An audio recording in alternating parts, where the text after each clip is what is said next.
Don't you dare stand there like You can't just come in here and take over. I run this place. Actually, I do now. Security, please escort this gentleman out. To make nearby guests pause mid-step and turn their heads, as if something invisible had just cracked in the air. I'm sure all and details Naomi are Carter verified. didn't move, not an inch, not even a shift of weight.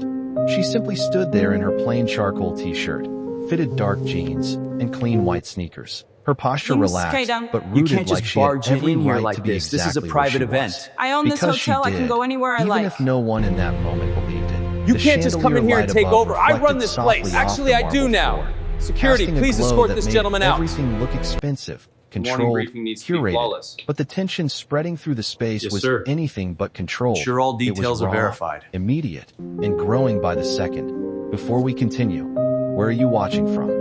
Drop your city or country in the comments below. And if you believe in dignity and justice, You You hit can't like just and barge in subscribe. here like this. These This is a stories private spark event. change. I own this And we're hotel. I glad can you're go here. anywhere I like. Now, back to Naomi Carter. The manager, Gregory Vance, stood behind the front desk with his arms crossed, his tailored suit crisp, his expression tighter than the knot in his tie, his eyes scanning Naomi not as a guest, but as a problem waiting to be removed. And that was the moment the room shifted, not loudly, not dramatically, but subtly, like a temperature drop no one could ignore. A woman near the elevators slowed her pace. A man checking his phone lifted his head, and a young bellhop froze. Halfway through adjusting a luggage cart, everyone sensing that something was off even if they couldn't yet name it.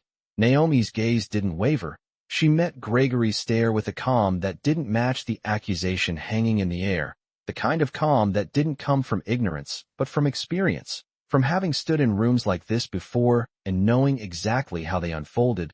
Gregory leaned forward slightly, his voice lowering but somehow becoming more cutting. I'm going to say this one more time. You need to leave. And the words landed heavy, not because they were loud, but because they were certain, rehearsed, like he'd said them before to someone who looked just like her. Naomi didn't respond immediately.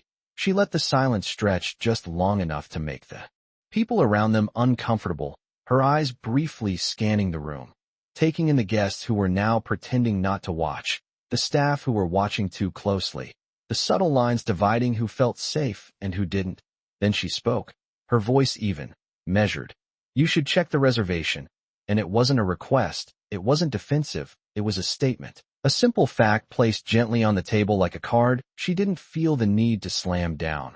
Gregory let out a short laugh, the kind that didn't reach his eyes. We already did. He replied quickly, too quickly. There's nothing under your name. And that was the first crack, small but visible, because the confidence in his tone didn't match the flicker of uncertainty that passed across the face of the front desk clerk beside him, a young woman named Lena Brooks, who had been watching the exchange with growing discomfort, her fingers hovering over the keyboard like she wanted to say something but didn't yet have the courage. Naomi noticed her, just for a second, and in that glance there was recognition, not of identity, but of hesitation, of someone standing on the edge between silence and truth. The air tightened again as Gregory straightened his posture, stepping out from behind the desk now, closing the distance just enough to make his authority feel physical. You're holding up real guests, he said, gesturing vaguely to the people around them, as if they were props in a performance he was directing. So I'm asking you politely, leave. And there it was, the word politely, wrapped around a command that carried no respect at all. Naomi's expression didn't change, but something in her eyes sharpened, not anger, not yet, but clarity, the kind that comes when a pattern becomes undeniable. She had seen this before, in different cities, different buildings, different faces, but always the same tone, the same assumption, the same quiet attempt to erase her presence before it could settle. Across the lobby, a guest named Emily Ross had already pulled out her phone, not boldly, not dramatically, just enough to record without drawing attention, her instincts telling her that whatever was happening here wasn't normal, wasn't right, and deserved to be seen. Near the concierge desk, another man, Daniel Kim, shifted his stance, crossing his arms as he watched, his expression tightening as the exchange continued. The room was no longer just a lobby.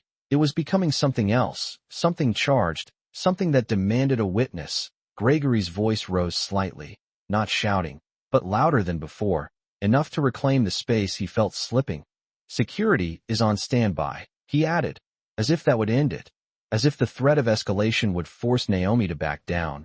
But she didn't move, not backward, not forward. She simply stood there, absorbing the moment, letting it unfold, exactly as it wanted to, because she understood something Gregory didn't, that this wasn't about winning an argument.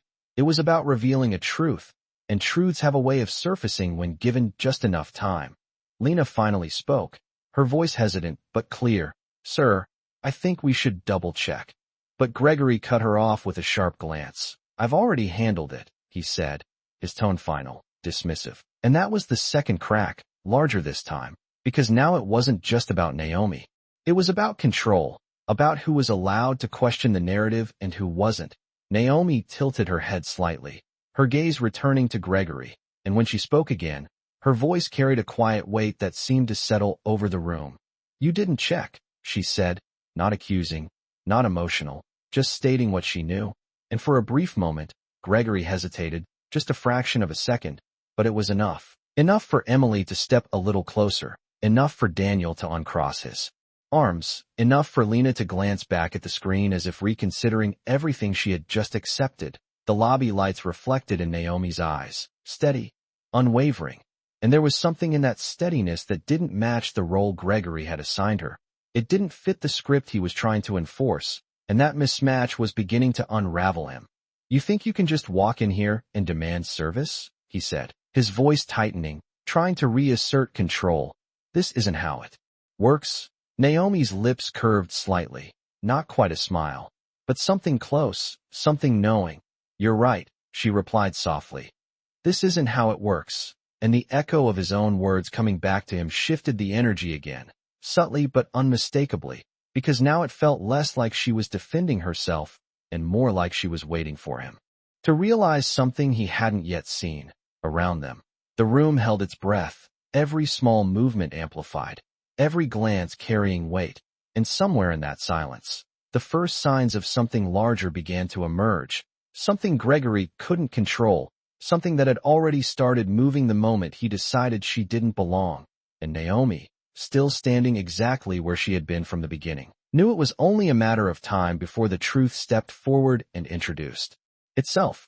The silence did not break all at once. It stretched like a wire pulled too tight, every second adding pressure, every glance adding weight, and Naomi Carter stood in the center of it, untouched by the noise around her, as if the room itself was slowly orbiting her instead of the other way around. And Gregory Vance could feel it. He could feel the shift, even if he refused to name it. His jaw tightened, his shoulders squared, and he took another step forward, closing the space again, not because he needed to, but because he believed proximity meant control. "You are creating a scene," he said, his voice sharper now, less polished, more defensive, as if he needed the words to hold the room together. And Naomi did not interrupt him. She did not argue. She did not raise her voice. She simply watched him with that same steady gaze. And that was what unsettled him the most, because there was no panic to push against, no anger to escalate, only stillness, and stillness had a way of exposing everything around it. Lena Brooks stood behind the desk, her fingers now resting on the keyboard, but not moving, her eyes flicking between Gregory and Naomi, and then back to the screen, as if the answer might already be there waiting to be acknowledged if she just allowed herself to look properly. The system glowed softly in front of her, rows of names, check-ins, timestamps, confirmations, all the quiet evidence that usually kept the building running smoothly. And yet in this moment it felt like something heavier, like truth locked behind a decision she had not yet made. Across the lobby, Emily Ross shifted her phone, slightly adjusting the angle, making sure the audio was clear, her heart beating faster than she expected for something that technically had nothing to do with her. But that was the thing. It did have something to do with her, because she had seen this before, maybe not here, maybe not this exact version, but enough to recognize the pattern, enough to know when something was wrong. Daniel Kim exhaled slowly under his breath, his posture now fully engaged, no longer a passive observer, his eyes narrowing as he watched Gregory's tone sharpen with each sentence. "You need to understand how this works." Gregory continued, gesturing vaguely toward the polished counters, the tall ceilings, the quiet luxury of the space. "We have standards here. We verify our guests. We maintain order." And the word order hung there heavier than the rest, because it carried more than just policy, it carried judgment. Naomi tilted her head slightly, just enough to acknowledge the statement, but not enough to accept it. Then verify me. She said, her voice calm, almost quiet, but it landed louder than anything Gregory had said because it was simple, direct, and impossible to deflect without revealing something. Gregory let out a short breath, something between a scoff and a laugh.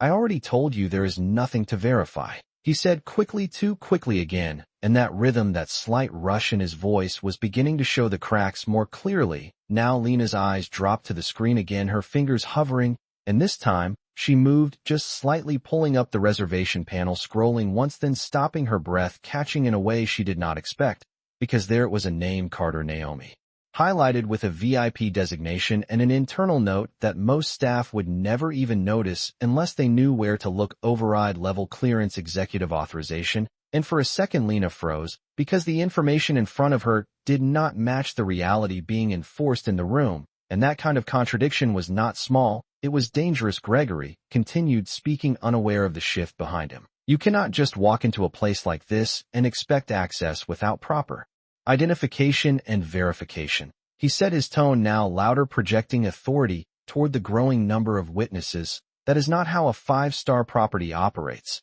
And the irony of that statement lingered in the air, unnoticed by him, but not by others. Naomi's gaze flickered briefly toward Lena, not enough for Gregory to notice, but enough for Lena to feel seen, and in that moment something changed inside her, not dramatically, not heroically, but enough, a small decision forming quietly beneath the pressure. Sir, Lena said again, this time more firmly, her voice still respectful, but no longer hesitant. I think we need to review this reservation more carefully. Gregory turned sharply, his expression tightening. I said it is handled, he replied, each word clipped, controlled, but now carrying an edge that was harder to disguise. Do not second-guess me in front of guests. And there it was, not just control, but fear of losing it. Emily's phone caught everything, the tone, the shift, the subtle tension between authority and truth. Daniel stepped a fraction closer, his voice low but clear. If there is a reservation, then why not just confirm it? He said, not confrontational, not aggressive, just logical, and that made it harder to dismiss. Gregory's eyes flicked toward him, irritation flashing. Sir, this does not concern you, he said quickly, and Daniel held his ground. It concerns anyone who is standing here watching this happen, he replied, and that was the moment the room leaned in collectively, not physically, but emotionally, the line between observer and participant beginning to blur. Naomi remained still, but her presence now felt different, not because she had changed, but because the room was finally catching up to what had been there all along. Gregory felt it slipping, the narrative, the control, the certainty, and he pushed harder. Security will be here shortly, he said, reaching for the next layer of authority, as if stacking it might rebuild the structure around him.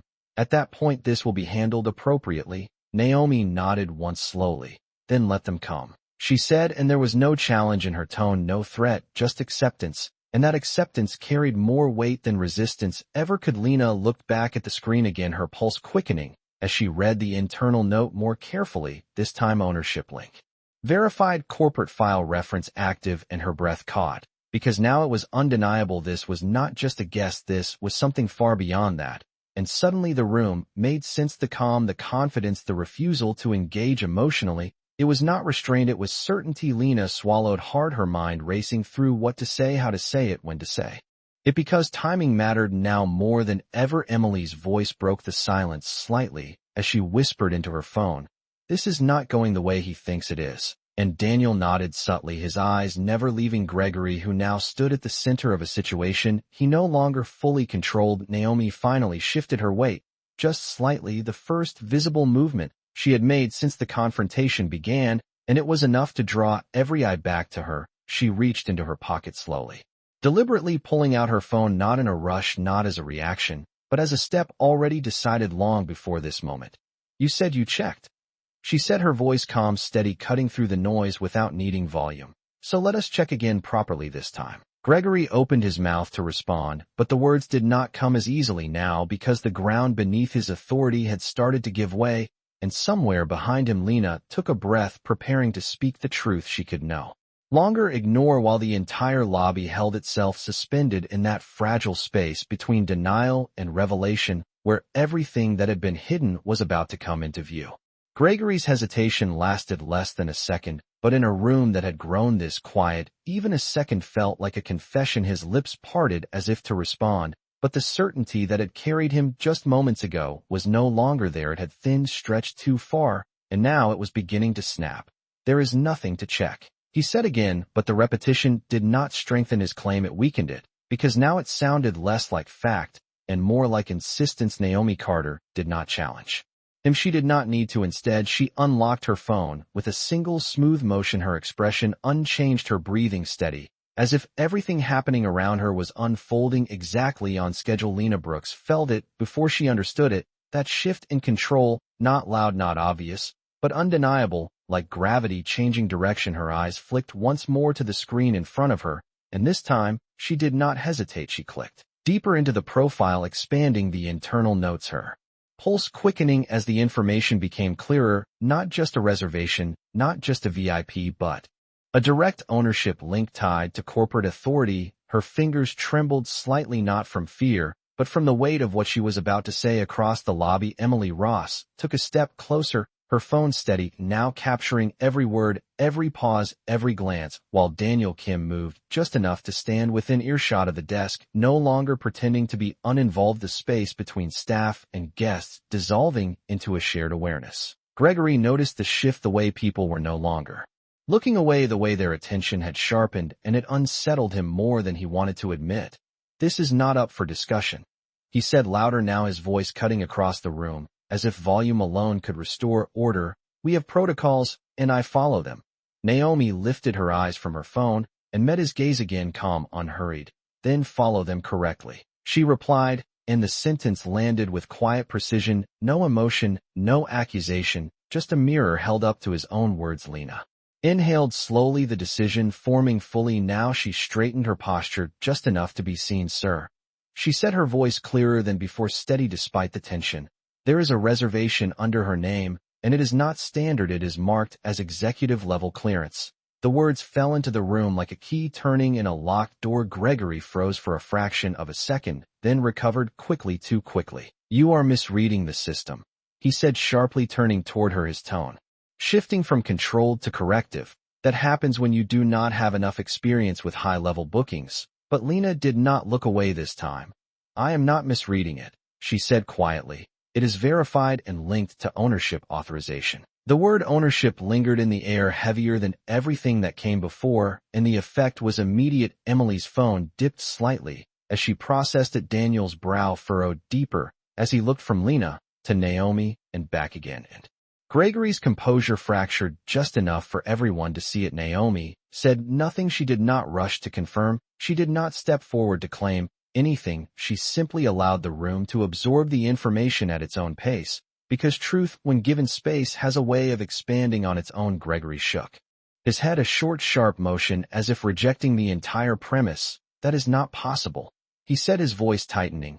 "Ownership does not just walk in unannounced dressed like that." And there it was again, the assumption laid bare, not about policy, not about verification, but about appearance, about expectation, about who he believed belonged and who did not. Naomi's eyes softened for just a moment, not with sympathy, but with recognition. She had heard that tone before in different cities, different rooms, different versions of the same sentence. "You are not looking at the system," she said quietly.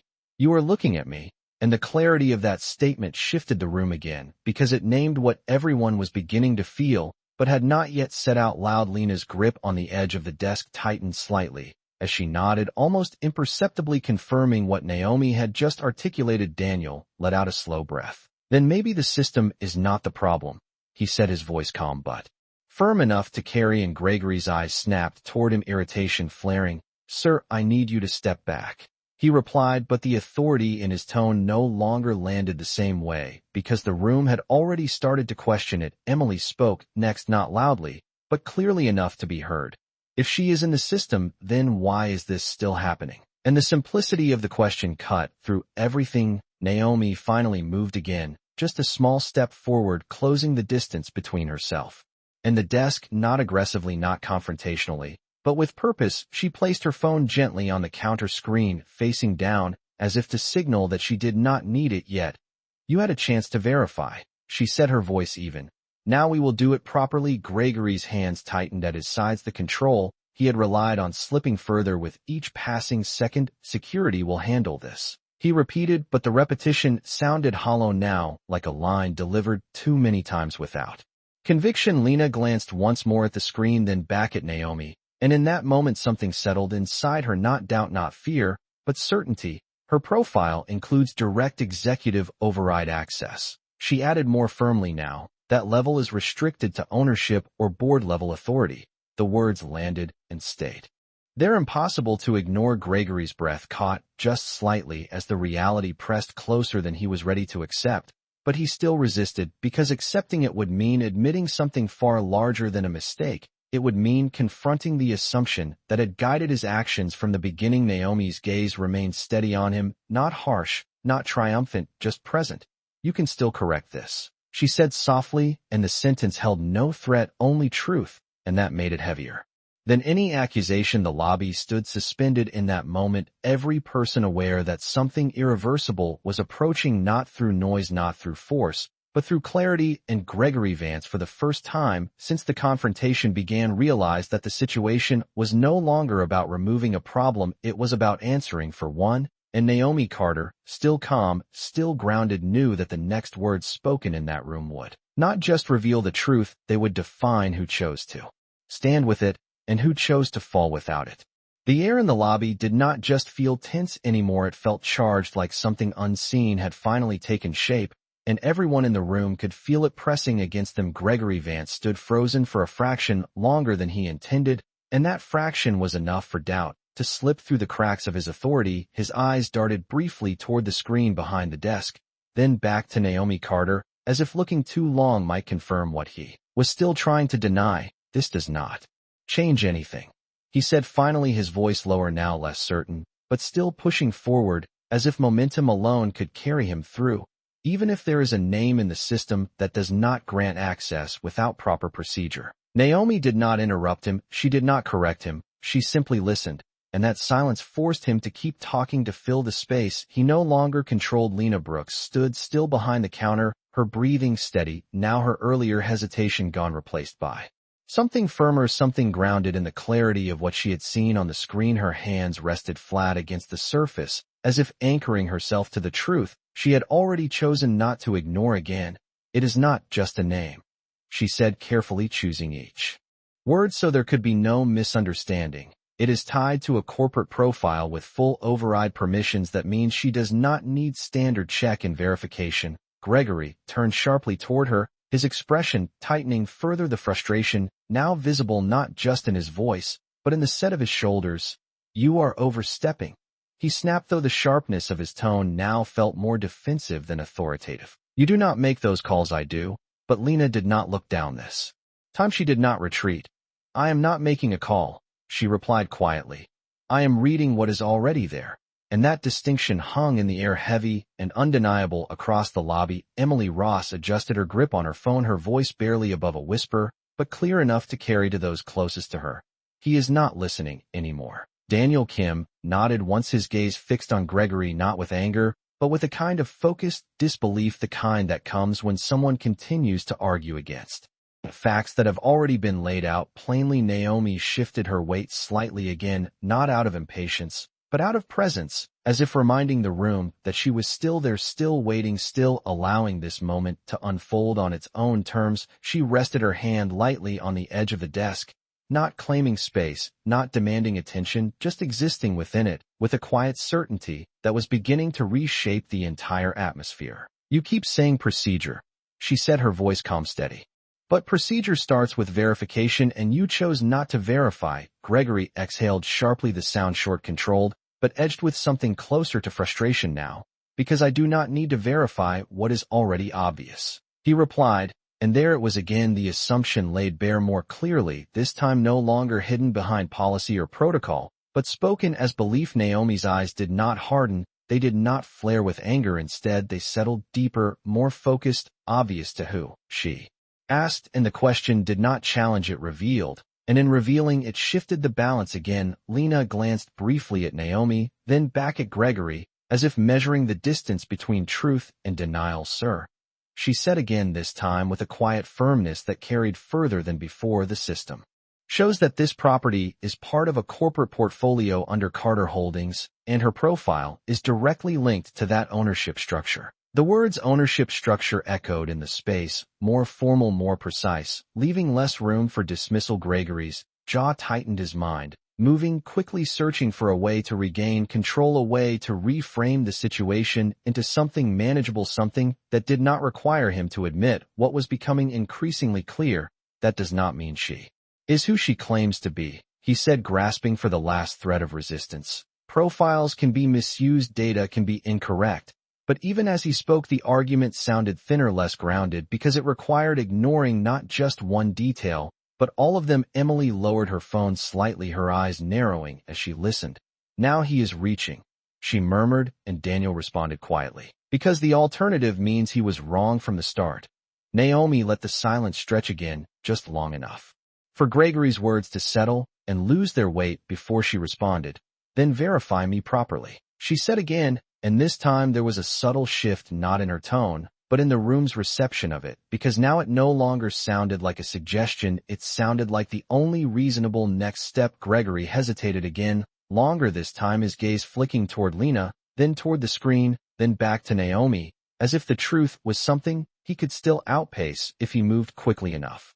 Security is already on the way, he said, instead choosing delay over resolution, and that choice did not go unnoticed. Lena's shoulders squared slightly. Security does not verify ownership, she said quietly, the system does. And that sentence landed with a clarity that cut through everything else. Naomi's phone lit up briefly on the counter, a soft vibration that did not break the moment, but added to it like a signal already in motion. She did not pick it up, she did not look down, she simply allowed it to sit there, knowing that whatever was unfolding had already moved beyond this desk, beyond this conversation, beyond Gregory's control. The lobby was no longer just watching, it was understanding the shift in energy. Now unmistakable guests who had once lingered at a distance had stepped closer, not intrusively, but attentively drawn by the gravity of the moment. Staff members who had remained silent now exchanged brief glances, their expressions reflecting the same realization spreading through the room. Gregory could feel it, the way the space no longer responded to him, the way his words no longer settled as commands,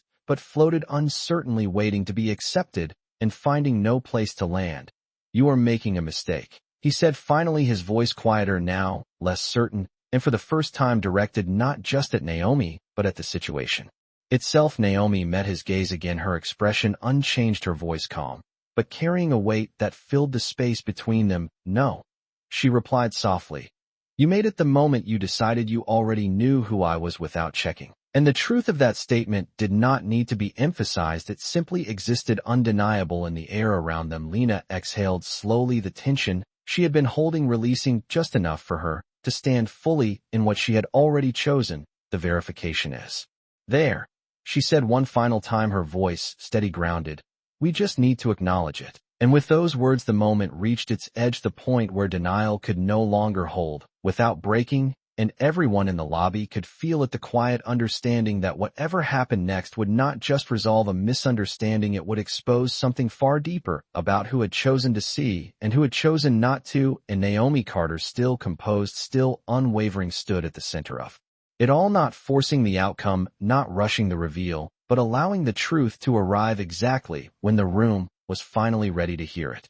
The moment did not explode, it deepened like a current, pulling everything beneath the surface, and Naomi Carter could feel it. The shift was no longer subtle, it was undeniable. The room had crossed a line, not physically, but perceptually, and now everyone standing there understood that something real was unfolding, not a misunderstanding, not a routine dispute, but a moment that would not simply reset once it ended. Gregory Vance felt it too, though he refused to let it show fully. His posture remained rigid, his chin slightly raised as if holding on to the last visible threads of authority.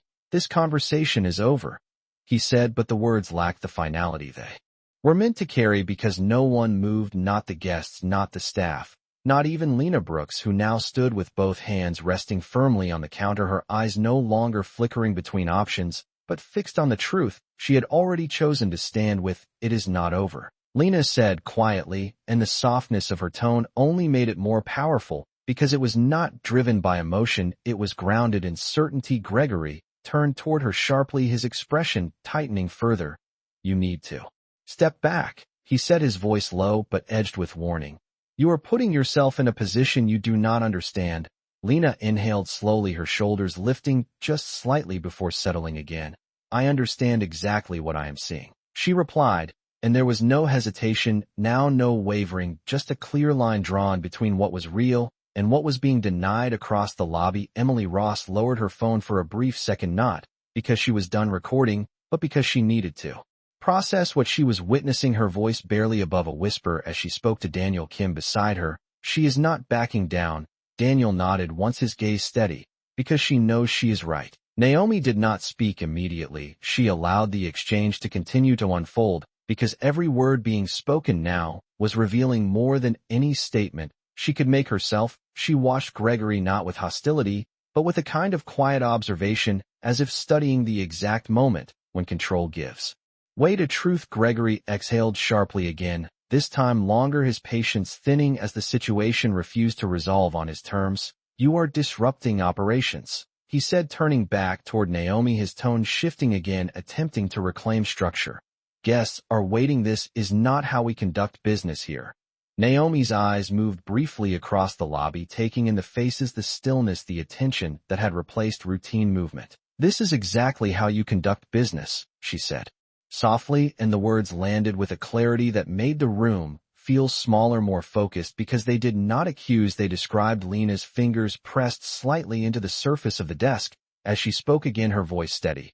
Her profile includes direct ownership linkage, not just access, not just priority, but ownership. The repetition was intentional, not redundant, because each time the word was spoken it became harder to ignore. Gregory shook his head again, but the motion lacked conviction now.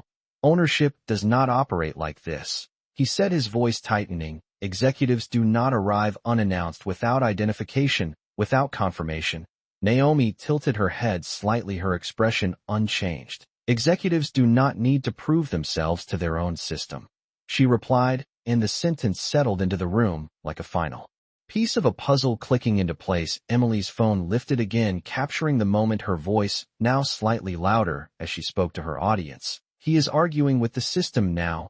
Daniel let out a quiet breath, because the system is not agreeing with him. Gregory's gaze flicked toward the small gathering of guests, now openly observing, no longer pretending to be uninvolved, and that visibility unsettled him more than anything else, because authority functions best when unchallenged and unseen, and now it was being examined from every angle. Naomi reached for her phone again, not abruptly, not as a reaction, but as a continuation of something already in motion. She tapped the screen once, then set it back down, her movements deliberate, controlled, and entirely unhurried. Gregory noticed the motion, his eyes narrowing slightly. Who are you calling? He demanded, though the question carried less authority than curiosity. Now Naomi looked at him calmly. The same system you chose not to use, she replied. And there was no need to elaborate, because the implication was already clear. Lena glanced down at the screen again, as if confirming what she already knew, her voice quiet but firm.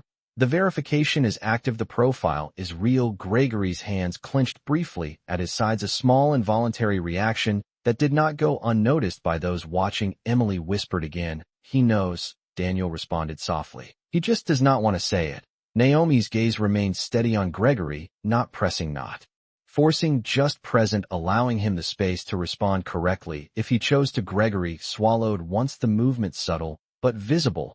Even if that were true, he began, his voice slower, now more cautious. There are still procedures that must be followed.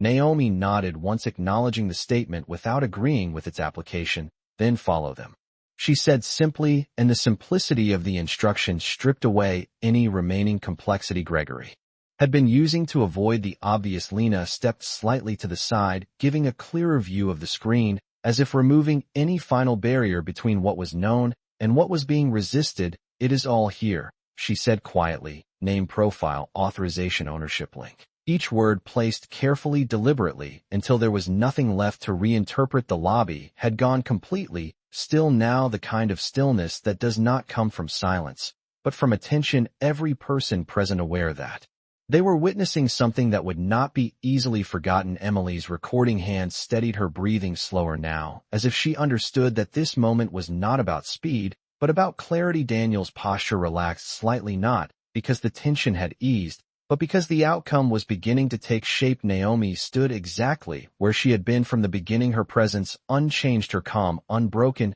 and in that consistency there was power, not loud, not dramatic, but absolute. Gregory looked at her again, really looked this time, not through assumption, not through expectation, but directly, and what he saw did not match the narrative he had built at the start of this interaction, and that realization settled heavily, because it meant that everything that had followed had been built on something flawed, something incomplete, something he had chosen rather than verified. You should have checked, Naomi said softly, and the statement did not accuse, it concluded, and in that conclusion the room shifted fully. The line between doubt and certainty erased, leaving only one question unspoken, but understood by everyone standing there. What happens next when the truth is no longer optional? And Naomi Carter already knew the answer. She was simply waiting for the room to catch up to it. The tension did not break, it sharpened, narrowing the entire lobby into a single point of focus where every breath, every glance, every second felt deliberate. Naomi Carter stood unmoved, her presence no longer just calm, but commanding in a way that did not ask for attention, yet held it completely. Gregory Vance felt the shift fully. Now, there was no denying it. The room was no longer responding to him, it was responding to her, and that realization pressed against him heavier than any accusation ever could. His voice, when he spoke again, carried a different weight, not authority, not certainty, but resistance. Even if the system shows what you are claiming, he said, carefully choosing his words, as if precision might restore control, there are still operational protocols that require confirmation from corporate before any authority is recognized on site. The sentence sounded structured, professional, but underneath it was something else: delay, avoidance, a final attempt to move the moment away from where it was headed. Naomi listened without interruption, her gaze steady, her posture unchanged. And when he finished, she did not respond immediately. She let the words settle into the space where everyone could hear them fully, could feel the distance between what was being said and what was already known. Lena Brooks exhaled quietly behind the desk, her fingers now resting flat against the surface, no longer hovering, no longer uncertain. She had crossed that line already, and there was no stepping back. Corporate confirmation is already embedded in the profile, she said, her voice clear. Controlled. That is what the override means. It is not pending, it is active. Gregory turned toward her again, but the sharpness in his expression had dulled, replaced by something more fragile, something closer to strain. You are interpreting beyond your role, he replied, but even as he spoke it was clear the argument no longer held the same force, because it required ignoring not just the system, but the consistency of everything being presented around him. Emily Ross stepped closer, now no longer attempting to blend into the background, her phone held steady at chest level, her voice slightly louder, as she spoke not just to Daniel Kim, but to the growing awareness around them. He keeps moving the line every time it gets closer to the truth. Daniel nodded, his expression thoughtful rather than reactive, because the truth is not where he started. Naomi finally moved again, just a slight shift of her shoulders, a subtle adjustment that drew every eye back to her, not because it was dramatic, but because it was intentional. She picked up her phone this time, her fingers moving across the screen with quiet precision, and then she spoke, her voice low, but carrying across the room with ease. I do not need confirmation from corporate, she said. I am corporate. The sentence did not rise, it did not push, it simply existed, and in existing it changed everything. Gregory's breath caught just enough to reveal the impact, though he tried to mask it quickly. That is a claim, he replied, but the words came slower now, less immediate. And claims require verification. Naomi nodded, once acknowledging the structure of his argument without conceding to it, then verify it, she said again, and this time there was no space left for reinterpretation, no room for deflection. The instruction was complete. Lena turned the screen slightly outward, not enough for the entire lobby to see, but enough for Gregory to know. Longer avoid it. The information displayed clearly: name, profile, corporate linkage, ownership, authority active. Gregory's eyes flicked to it, then away, then back again, as if looking too long would force him to accept what he had been resisting, that could be accessed improperly, he said, but the statement lacked conviction now, because it was no longer supported by anything tangible. It was simply the last piece of denial available. Emily's voice cut in again, not loudly, but firmly. You are saying someone hacked your own system, walked into your building, and stood here waiting to be verified instead of leaving. The logic settled into the room. Undeniable, Daniel added quietly. That does not make sense. And the simplicity of that observation carried more weight than any accusation. Naomi placed her phone back on the counter again, her movements consistent, controlled. You are not protecting procedure, she said calmly. You are protecting a decision you already made. Gregory's shoulders tightened, the words landing deeper than he wanted them to. I made a judgment based on experience, he replied, and there it was, the admission not of error, but of approach, of reliance on something other than verification. Naomi's gaze did not waver. You made a judgment without information, she corrected softly, and now you are trying to defend it with process. The clarity of that distinction shifted the room again because it reframed everything not as a misunderstanding, but as a sequence of choices. Lena nodded slightly, almost to herself, the truth now fully aligned in her mind. The system was always available, she said, it just was not used. Gregory looked around the lobby, now fully aware of the eyes on him, the attention, the awareness, the shift in perception that had already taken place, and in that awareness something in him faltered, not visibly, not dramatically, but enough that the structure he had been holding began to collapse inward. This is not how this is supposed to happen, he said quietly, and the sentence was not directed at Naomi or Lena or the guests. It was directed at the situation itself, at the loss of control, at the unraveling of certainty. Naomi's expression softened just slightly, not in sympathy, but in recognition. It is exactly how it is supposed to happen, she replied, when the truth is allowed to stay in the room. And that was at the moment when everything aligned, when the resistance no longer had ground to stand on, when the room itself had shifted too far for denial to hold. Gregory stood there, no longer commanding, no longer directing, simply present in the consequence of the choices he had made. Lena remained steady beside the system that had never changed, only been ignored. Emily continued recording, but her posture had shifted from anticipation to confirmation. Daniel's stance relaxed slightly, not because the tension was gone, but because the outcome was now inevitable. And Naomi Carter, still calm, still centered, stood at the exact point where perception had turned into reality, where assumption had been replaced by fact, and where the next step would no longer be about proving anything, but about deciding what to do with what had already been revealed. The silence that followed did not feel empty, it felt decisive, like a line had finally been drawn, and no one in the room could pretend they did not see it. Naomi Carter stood exactly where she had been from the beginning, her posture unchanged, her presence steady, but now there was something else in the air around her, not tension, not resistance, but recognition, the kind that spreads quietly from one person to another until it fills the entire space. Gregory Vance felt it before he fully understood it.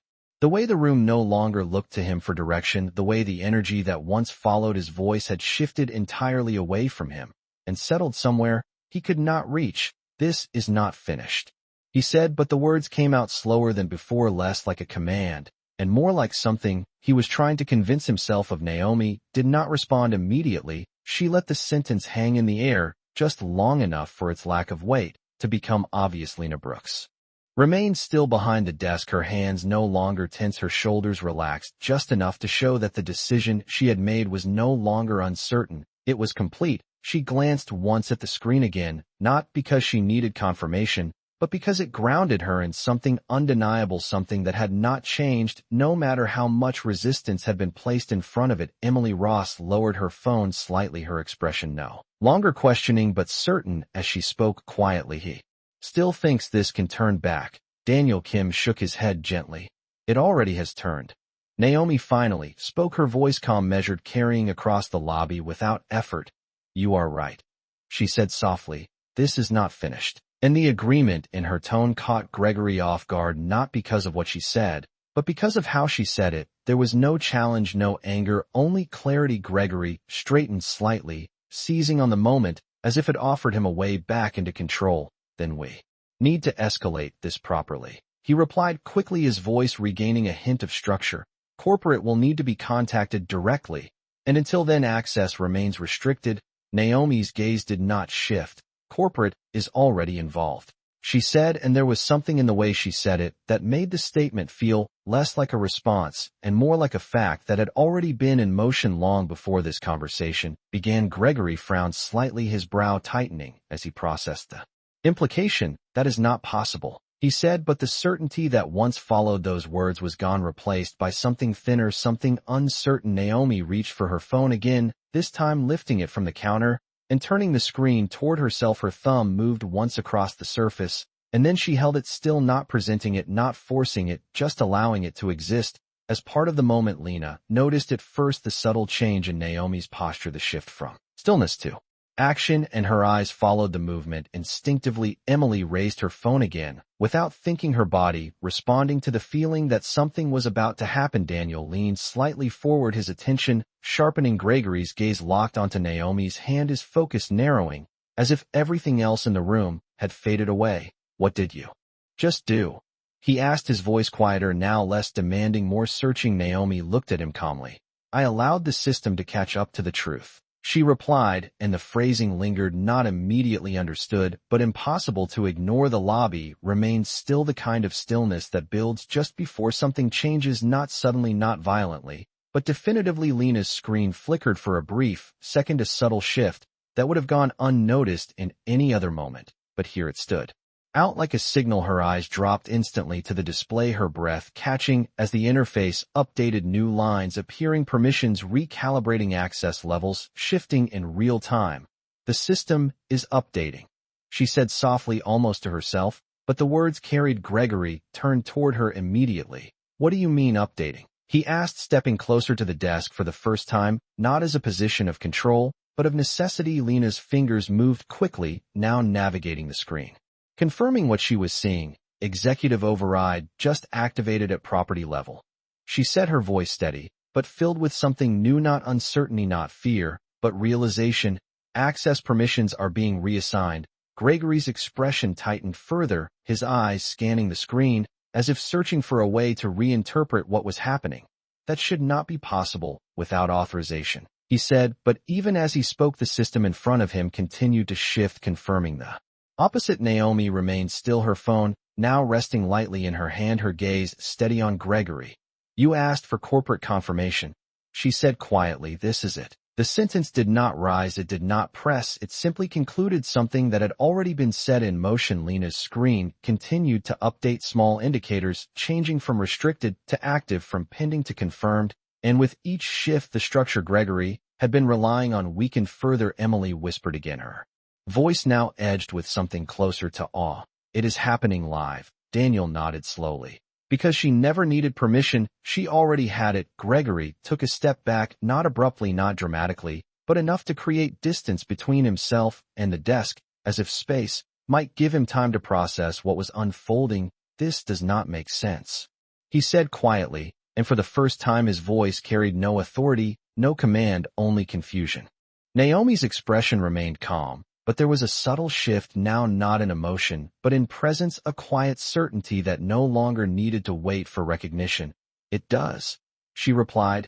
You just did not expect it. Lena turned the screen slightly again, this time not to prove anything, but to show what was already undeniable. The authorization levels now clearly marked the ownership linkage, no longer just a line in a profile, but an active controlling element within the system. Gregory looked at it fully this time, not glancing, not avoiding, but seeing, and in that moment the last piece of resistance fell away, not replaced by acceptance yet, but by the absence of denial. The lobby exhaled collectively, though no one made a sound. The tension that had built from uncertainty now transforming into something else, something clearer, something final. Emily's recording continued, but her posture had shifted from anticipation to witness. Daniel stood steady, his expression thoughtful, grounded in the understanding that the moment had already passed its point of reversal. Naomi Carter lowered her phone slightly, her hand relaxed, her presence unchanged from the beginning, but now fully aligned with the reality the room had finally reached. You said this was not finished, she said softly, her eyes still on Gregory.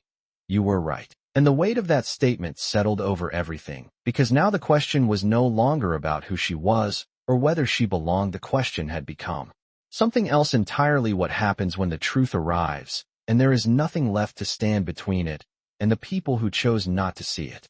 The room did not move forward. It paused as if time itself had taken a step back to make sense of what had just happened.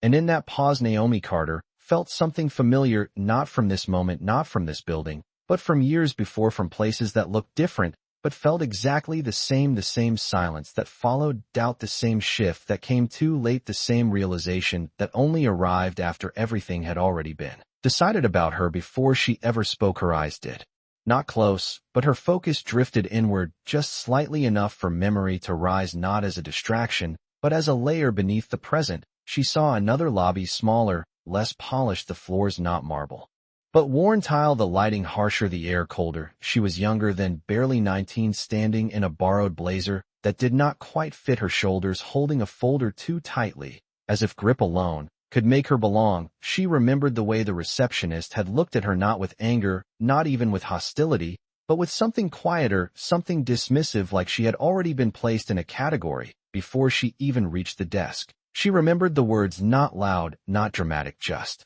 firm enough to close a door. "I think you might be in the wrong place." And how those words had stayed with her longer than they should have, because they were never really about directions, they were about belonging. And in that memory, she had left quietly, not because she agreed, but because she had not yet learned that leaving was exactly what the moment expected of her. The present returned slowly, not abruptly, not forcefully, but like a current, bringing her back to the surface, the marble floors beneath her feet, the soft lighting above, the quiet hum of the lobby systems still running as if nothing had changed. And yet everything had. Gregory Vance stood across from her, no longer commanding, no longer certain, but still present, still processing the shift that had already taken place. Lena Brooks remained behind the desk, her posture steady, her eyes now moving between Naomi and the screen, not searching for answers anymore, but witnessing the confirmation of them. Emily Ross held her phone with a steadiness that had replaced the earlier urgency, her role no longer just observer, but recorder of something that felt larger than the moment. Daniel Kim stood with a quiet stillness, his gaze thoughtful, as if he understood that what was unfolding was not isolated, it was part of something repeated, something familiar. Naomi's breathing remained, even her expression calm, but inside the memory continued, not as pain, not as anger, but as context. She saw herself again years later in another space, another attempt, another version of the same test, a conference room, this time polished glass walls, long table filled with people who did not look like her, who spoke in measured tones about opportunity and potential, while their eyes measured something else entirely. She remembered presenting her ideas clearly, confidently, knowing the numbers, knowing the strategy, knowing she was prepared, and still feeling the subtle shift in the room, the way questions came differently, the way doubt arrived faster, the way approval seemed just out of reach, not because of what she said, but because of who they believed she was. She remembered leaving that room not defeated, but changed, something settling inside her, not loudly, not dramatically, but permanently, a realization that the rules were not always written in policy, they were often written in perception, and if perception could not be trusted, then power had to be built in a way that did not rely on it. The present sharpened again, the memory fading, not disappearing,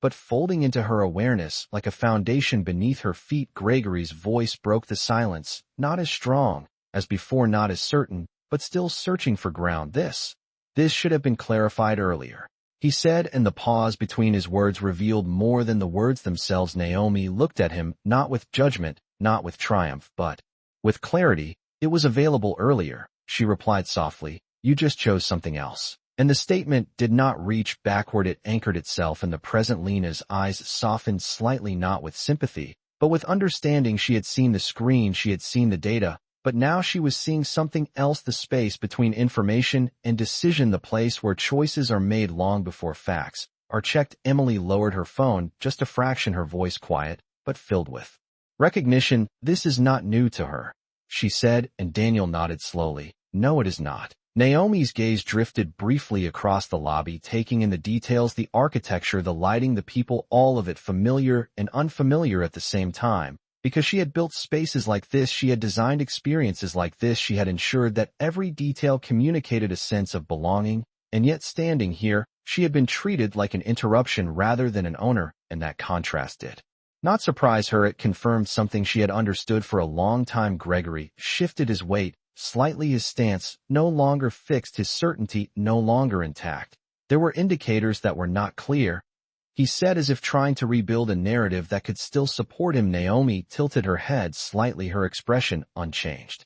They were clear, she said. They just did not match what you expected to see. And that distinction settled into the room quietly, but firmly. Lena glanced once more at the screen, then back at Naomi, her voice soft but steady. Everything was there from the start. And the simplicity of that statement carried more weight than any explanation. Emily raised her phone again, not out of urgency, but out of purpose, capturing the moment not as it escalated, but as it settled into truth. Daniel exhaled slowly.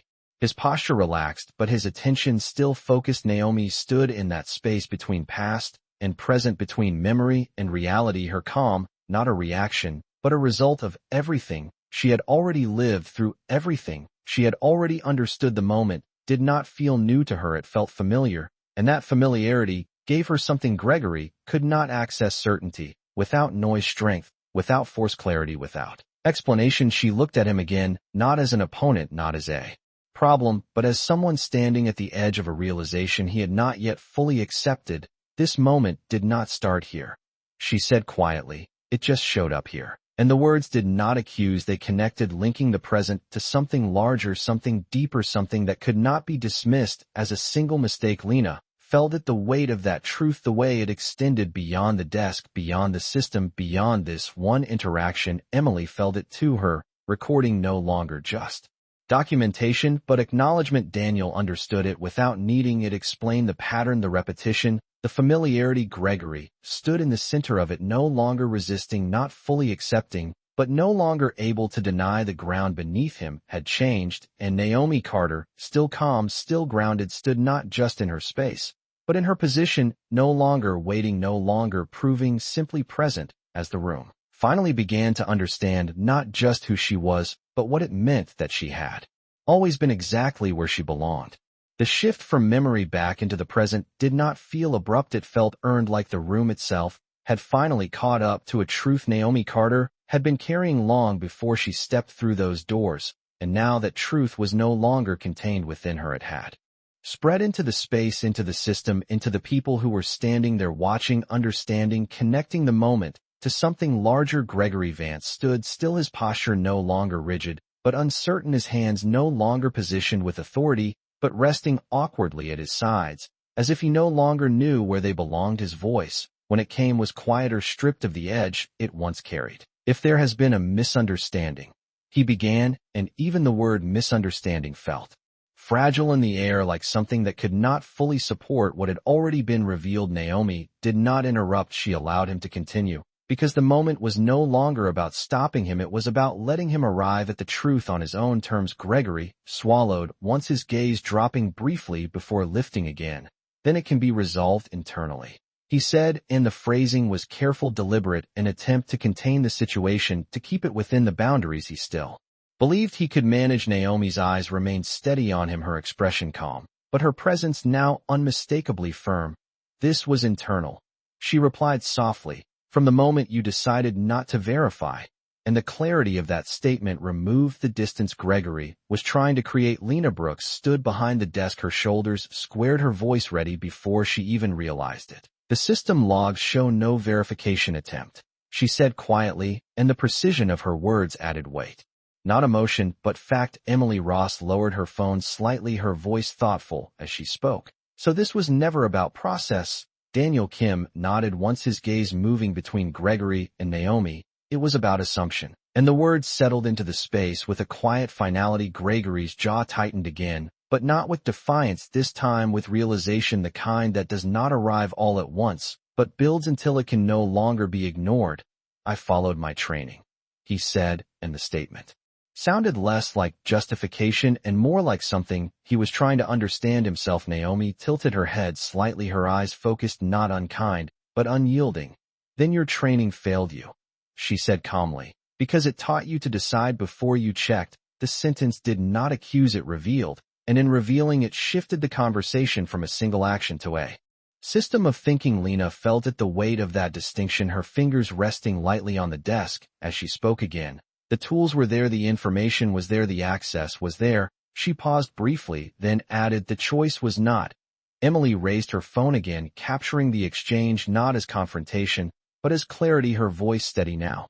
This is what it looks like when the system is right, but the decision is wrong. Daniel exhaled slowly, and when the decision is exposed, Naomi reached for her phone once more, not urgently, not reactively, but with intention, her thumb moving across the screen, as if confirming something already in motion. Gregory watched the movement closely, his eyes narrowing slightly.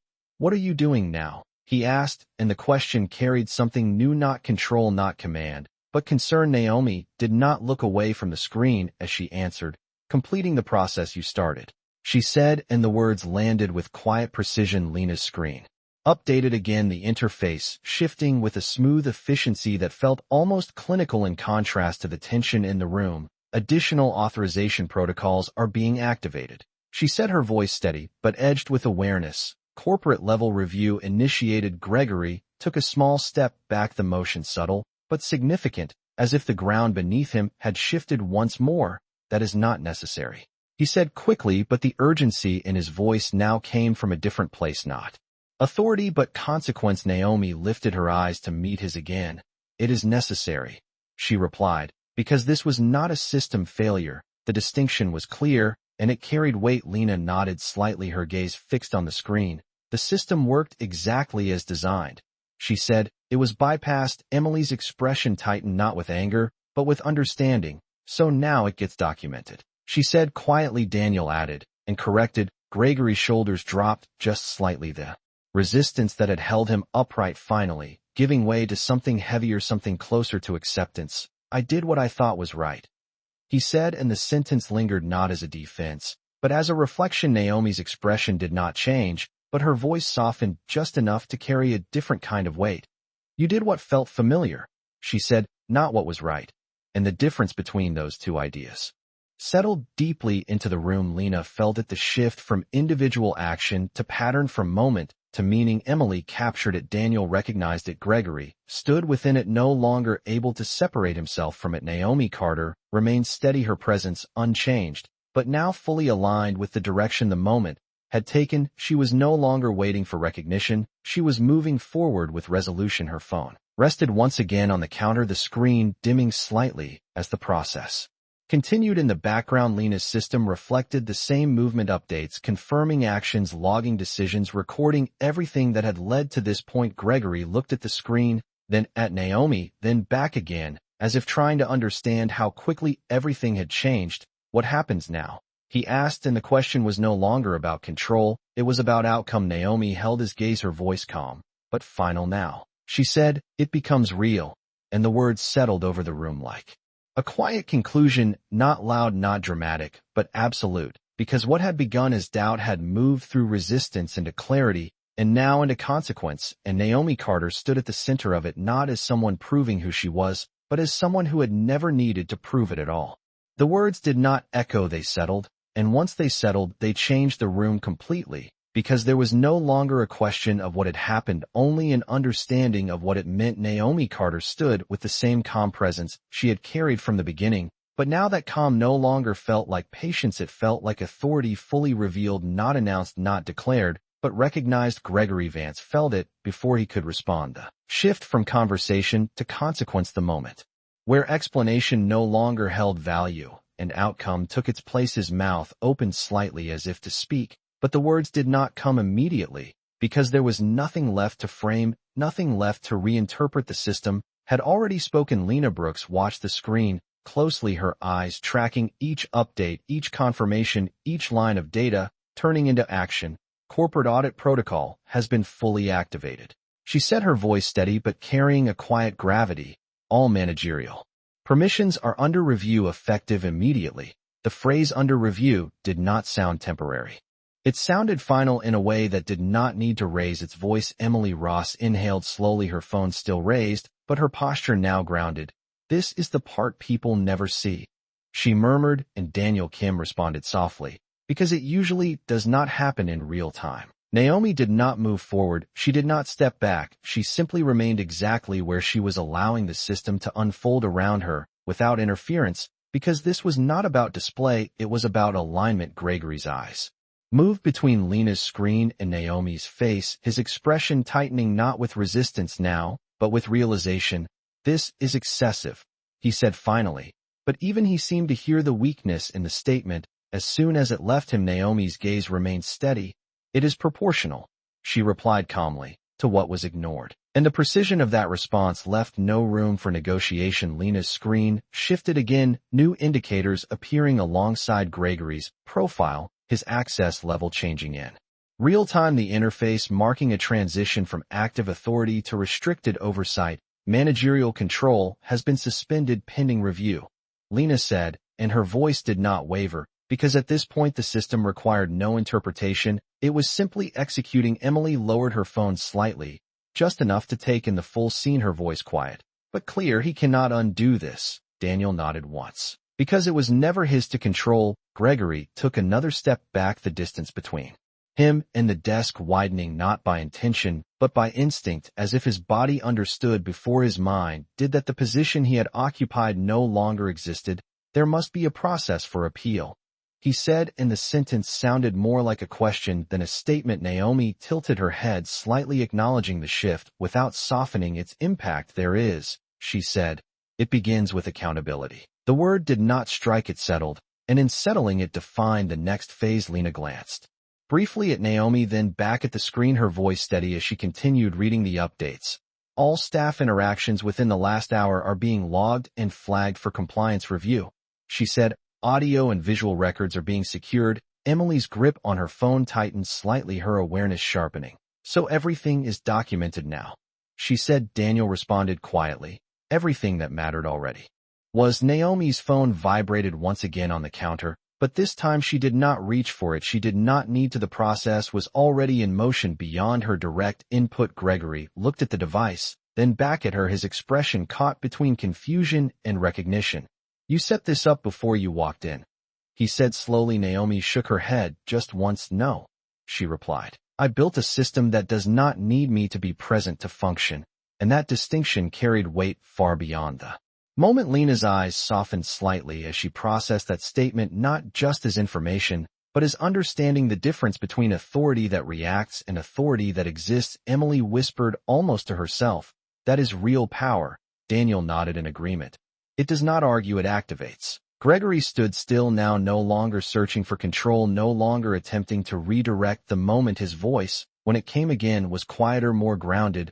What happens to the staff? He asked, and the question no longer carried strategy, only consequence. Naomi met his gaze directly, her expression unchanged, her tone even.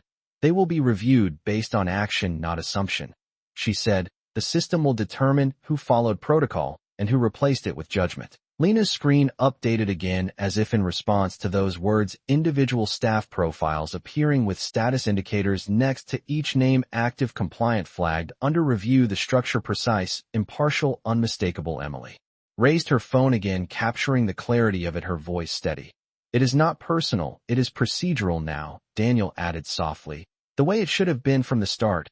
Gregory exhaled slowly, the tension leaving his shoulders, not because the situation had eased, but because resistance no longer served any purpose. And me? He asked, and this time the question was direct, no longer framed, no longer guarded. Naomi did not hesitate.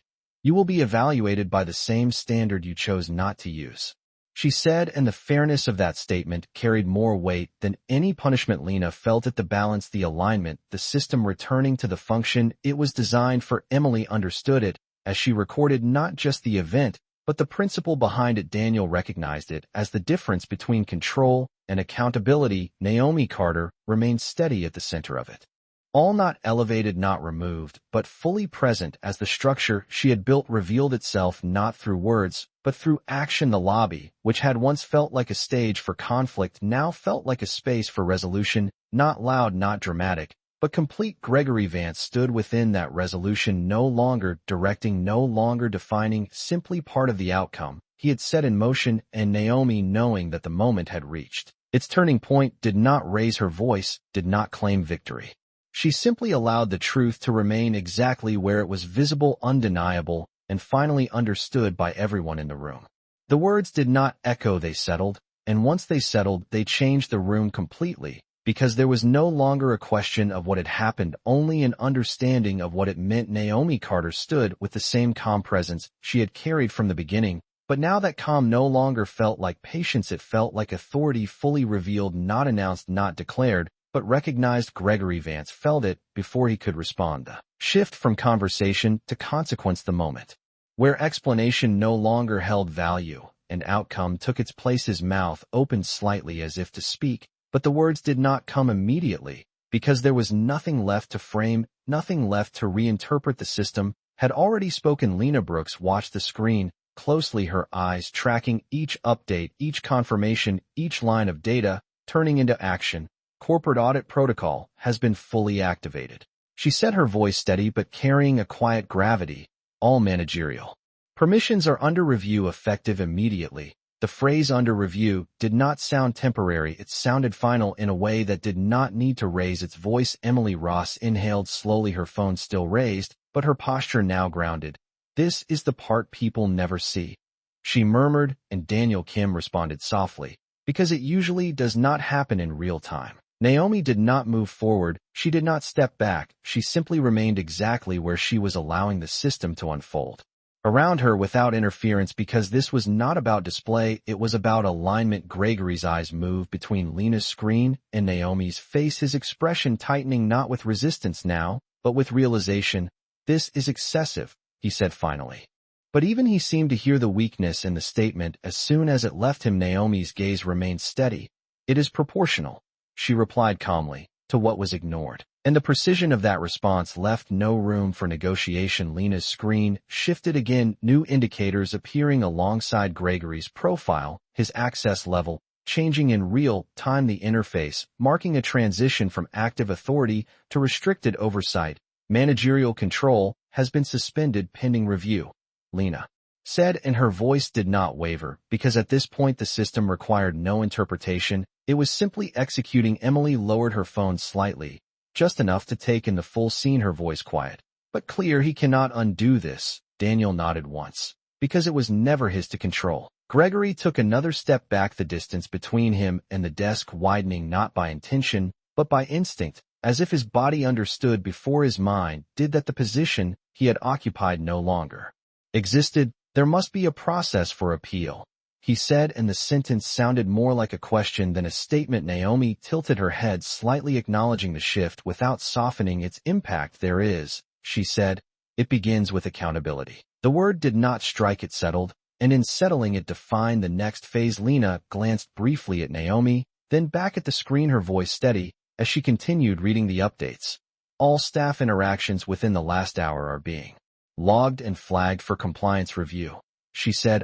"Audio and visual records are being secured." Emily's grip on her phone tightened slightly, her awareness sharpening. "So everything is documented now," she said. Daniel responded quietly. "Everything that mattered already was." Naomi's phone vibrated once again on the counter, but this time she did not reach for it. She did not need to. The process was already in motion beyond her direct input. Gregory looked at the device, then back at her, his expression caught between confusion and recognition. "You set this up before you walked in," he said slowly. Naomi shook her head. "Just once, no," she replied. "I built a system that does not need me to be present to function."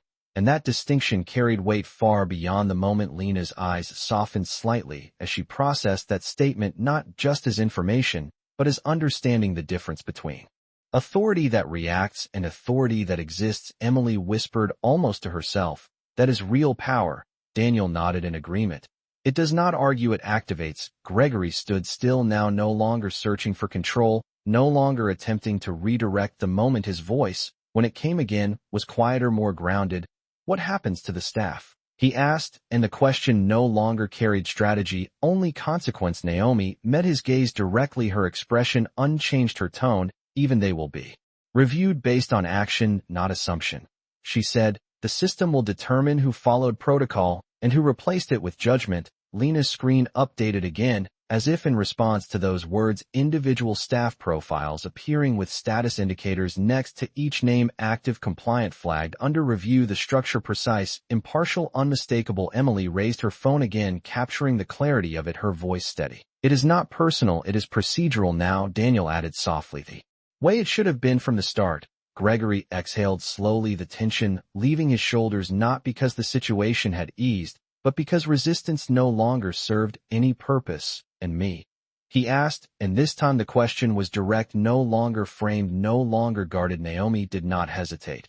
You will be evaluated by the same standard you chose not to use, she said, and the fairness of that statement carried more weight than any punishment. Lena felt it, the balance, the alignment, the system returning to the function it was designed for. Emily understood it as she recorded not just the event, but the principle behind it. Daniel recognized it as the difference between control and accountability. Naomi Carter remained steady at the center of it all, not elevated, not removed, but fully present as the structure she had built revealed itself not through words, but through action. The lobby, which had once felt like a stage for conflict, now felt like a space for resolution, not loud, not dramatic, but complete. Gregory Vance stood within that resolution, no longer directing, no longer defining, simply part of the outcome he had set in motion. And Naomi, knowing that the moment had reached its turning point, did not raise her voice, did not claim victory. She simply allowed the truth to remain exactly where it was, visible, undeniable, and finally understood by everyone in the room. The lobby had settled into a new kind of silence, not the tense uncertainty from before, but something more structured, more deliberate, as if every person in the room understood that what remained was not conflict, but consequence. Naomi Carter stood at the center of that stillness, her presence unchanged, yet now fully defining the space around her. She did not need to move, she did not need to speak, because everything that needed to be understood had already been made clear. Gregory Vance stood a few feet away, no longer positioned as the center of authority, but as part of the system, now moving without him. His shoulders lowered, his posture no longer rigid, but contained. His voice, when it came, was measured, quieter than before. I understand the process now, he said, and the words were not defensive, they were reflective. Naomi looked at him, briefly acknowledging the statement, without shifting her stance. Understanding is what allows correction, she replied calmly. Lena Brooks continued working behind the desk, her fingers moving steadily across the keyboard as the system finalized its current cycle. Initial review results are now being compiled, she said, her voice clear and composed. Individual staff assessments are categorized by adherence to protocol versus deviation from standard procedure. The language was precise, intentional, removing emotion and replacing it with structure. Emily Ross lowered her phone slightly, her expression thoughtful, as she observed the screen from a distance. It is separating actions from assumptions, she said quietly. Daniel Kim nodded. That is how it should have been from the beginning. Naomi's gaze shifted briefly across the lobby, taking in the employees who had remained silent throughout the encounter. Their expressions varied, some uncertain, some reflective, some already aware of what the outcome might mean for them. She did not address them directly. She did not need to. The system was already doing that work. Lena's screen updated again, the results appearing in clear categories. Compliant actions confirmed, deviation from protocol flagged. Further review required. The clarity of it removed any ambiguity, any space for reinterpretation. Notifications are being sent to all involved personnel, Lena said. Each individual will receive their status and next steps directly through the system. Gregory watched the screen carefully, his expression steady, but now fully grounded in acceptance. So there is no group decision, he said. Naomi shook her head slightly. No collective judgment, she replied.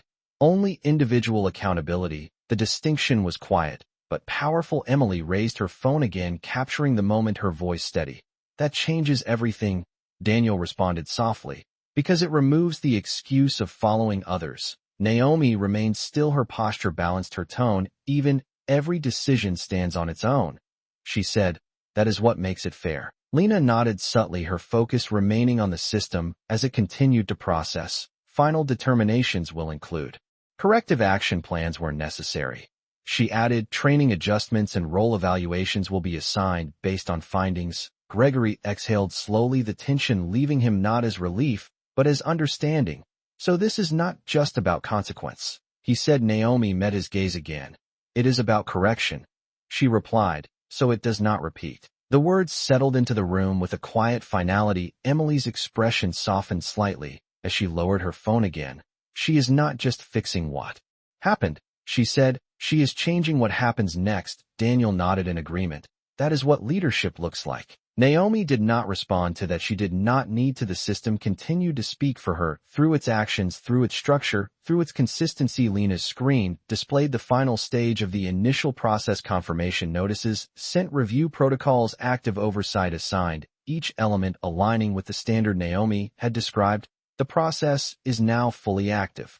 Lena said, all next steps will proceed automatically under corporate compliance. Gregory stood quietly, absorbing the information, his earlier resistance replaced entirely by awareness. Then there is nothing more for me to do here, he said, and the statement was not a question, it was a realization. Naomi's expression remained calm. There is one thing, she said. Gregory looked at her, waiting not for instruction, but for clarity. Naomi held his gaze, her voice steady. You can choose to learn from this, she said, or you can repeat it somewhere else. The choice was simple, but it carried weight because it extended beyond the moment, beyond the system, beyond the building. Lena paused briefly, her hands resting on the desk, as if marking the completion of the immediate process. Emily raised her phone one final time, capturing the stillness that followed, not because something dramatic had happened, but because something meaningful had settled. Daniel stood beside her, his posture relaxed, but his attention still present. Naomi Carter remained where she was, her presence unchanged, her authority no longer questioned, no longer challenged, but fully understood. She had not raised her voice, she had not forced the outcome, she had allowed the system to reveal what had always been there. And in doing so, she had shifted not just the moment, but the structure surrounding it. Gregory Vance stood within that shift, no longer at the center of it, but still part of its result. Lena Brooks stood behind the desk, no longer uncertain, but aligned with the process she had chosen to support. Emily Ross and Daniel Kim remained as witnesses to something that had moved beyond a single interaction into something larger, something that would remain long after the lobby returned to its usual rhythm. And Naomi, knowing that everything that needed to be done had already been set in motion, did not linger in the moment. She simply stood for a second longer, allowing the room to settle completely before preparing to move forward, leaving behind not silence, but a standard that would now exist whether anyone was watching or not. The lobby did not return to what it had been before, because something fundamental had shifted, not in the marble floors, not in the lighting, not in the quiet hum of the systems running behind the walls, but in the way the space itself was understood. Naomi Carter stood still for one final moment, not because she needed to, but because the room needed it a second longer to fully settle into what had just happened. Gregory Vance remained where he was, his posture no longer carrying the weight of authority, but something quieter, something more reflective. His gaze lowered briefly before lifting again, not to challenge, not to question, but to acknowledge. Lena Brooks stood behind the desk, her hands now resting calmly on the surface, the urgency of the earlier moments replaced by a steady focus, the system in front of her continuing its work without interruption. Emily Ross held her phone at her side, no longer recording every second, because the moment had moved beyond spectacle into meaning. Daniel Kim stood beside her, his attention still present, but no longer tense, as if he understood that what mattered had already taken place. Naomi's eyes moved across the lobby, once more, not searching, not evaluating, simply observing the space that had always been hers, even when it was denied. She turned slightly, her movement unhurried, her posture unchanged, and began to walk forward, not away from the moment, but through it, her steps measured, each one grounded in a certainty that did not need to be displayed. As she passed the front desk, Lena straightened slightly, instinctively, not out of fear, not out of obligation, but out of recognition. Ms. Carter, she said softly, and Naomi paused just enough to acknowledge her presence without stopping completely.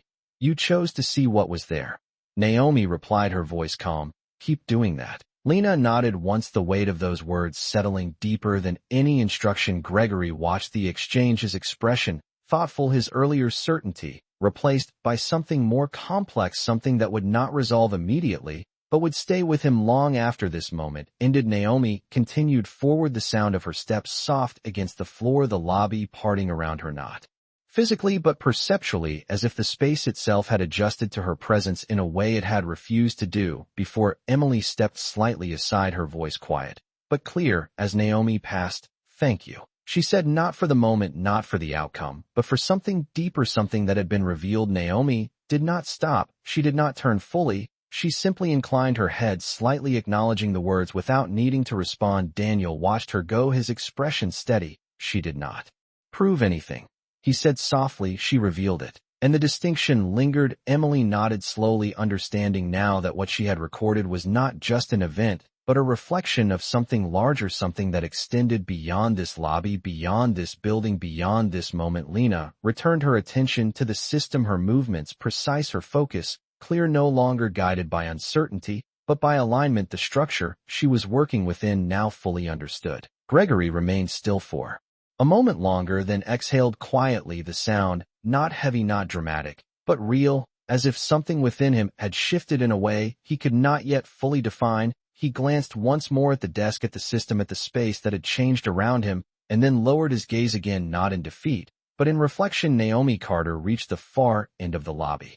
The doors ahead opening automatically, without hesitation, without question, responding to her presence as they were designed to do. She stepped through them into the daylight beyond the brightness outside, contrasting with the controlled calm of the interior. But her pace did not change, her posture did not shift. She moved forward the same way she had stood throughout the entire moment, grounded, certain, unshaken. Behind her, the lobby remained not as it had been, but as it had become, a space where assumption had been exposed, where process had been restored, where truth had been allowed to remain visible. Lena continued her work, ensuring that every detail, every action, every outcome followed the standard now reinforced. Gregory stood within that standard, no longer outside of it, no longer defining it, but subject to it. Emily and Daniel remained for a moment longer, absorbing the quiet that followed, not empty, not unresolved, but complete. And then slowly they too turned, returning to their own paths, carrying with them the understanding of what they had witnessed. Naomi did not look back. She did not need to. Everything that needed to change had already been set in motion. Everything that needed to be seen had already been made visible.